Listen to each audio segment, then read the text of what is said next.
ఈరోజు మిమ్మల్ని ఎవరైనా ప్రేరేపిస్తున్నారా అండి? ఆ ప్రేరేపణకి మీరు ఒప్పుకొనకండి.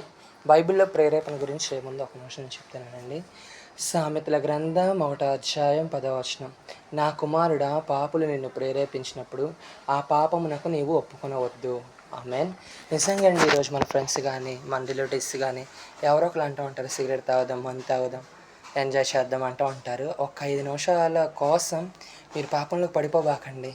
ఓకేనా? ఈరోజు ఒక పాల డబ్బాలో లేదంటే ఒక గ్లాసులో మీరు పాలు తీసుకోండి.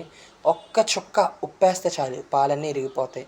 అలాగ మన జీవితంలో గూడా ఒక్క ఒక్క నిమిషం పాపం కోసం మన జీవితంలో ఆ పాపం అనే విత్తనం మనం విత్తుతున్నామండి.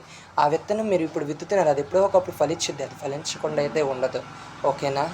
అలాగ మన జీవితంలో గూడా కొన్ని సార్లు మనం తప్పులు చేస్తూ ఉంటాం. కానీ దేవుడు క్షమిస్తాడు.